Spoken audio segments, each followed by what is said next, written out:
Boa noite, pessoal, tudo bem com vocês? Conjunções. Pessoal, o que são conjunções? Conjunção, como o próprio nome sugere, vai conjugar, vai unir, vai linkar, tá? Unir o quê? Orações. Então, coloquemos aqui, ó, orações, tá?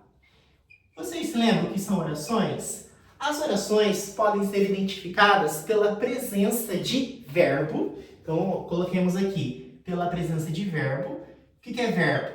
É uma classe gramatical que exprime uma ação, por exemplo. Né? E aí vai terminar em ar, como é o caso de nadar, como é o exemplo de correr, e ir, como é o exemplo de dormir. Tá? Então, eu posso ter a presença de verbo ou a presença de uma locução verbal. O que é uma locução verbal? É quando eu tenho mais de um verbo. Então, por exemplo, ó, exemplo. Quando eu digo assim a você, vou orar. Vou orar. Tá? Eu tenho dois verbos. O verbo ir, conjugado, né, na primeira pessoa. E aqui, orar, que é o outro verbo. Então, é uma locução verbal. Então, a conjunção ela serve para unir orações. Como é o exemplo de, por exemplo, oro e trabalho.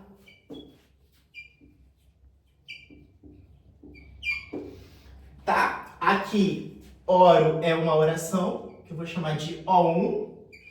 Trabalho é outra oração, que eu vou chamar do quê? De O2. Por que elas são orações?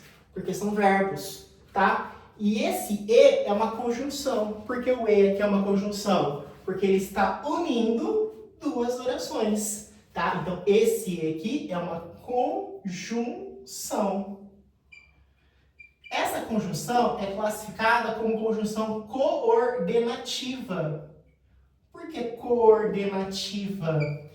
Porque ela está unindo duas orações independentes entre si. Como assim, duas orações independentes entre si?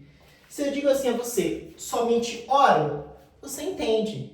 Se eu digo assim a você, trabalho, você entende. Então, elas são sintaticamente independentes entre si. São orações coordenadas. Como esse E está juntando, está unindo essas orações coordenadas, portanto, esse E é classificado como conjunção coordenativa. Como a ideia trazida, a semântica, o que é semântica? O sentido trazido é o de adição, então nós classificamos como conjunção coordenativa o quê? Aditiva. Tá? Beleza?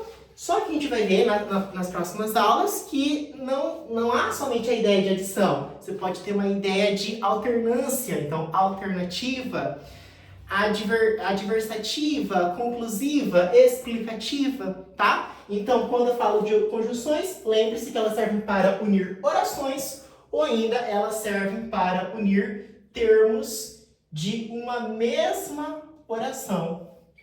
Como assim? Quando eu falo assim a você, o estudo, não, coloca assim, a oração e o trabalho garantem a felicidade. Aqui eu tenho apenas uma única oração do verbo garantir, garantem. É um período simples, não um período composto. Período composto é quando eu tenho mais de uma oração. Isso aqui é um período simples, só tem uma oração, o verbo garantir. Só que aqui eu tenho um sujeito composto, porque é a oração e o trabalho. E esse E aqui está fazendo o papel do quê? De unir termos, ó, oração é um termo, trabalho é outro termo, de uma mesma oração, tá? Beleza? E aí, só para a gente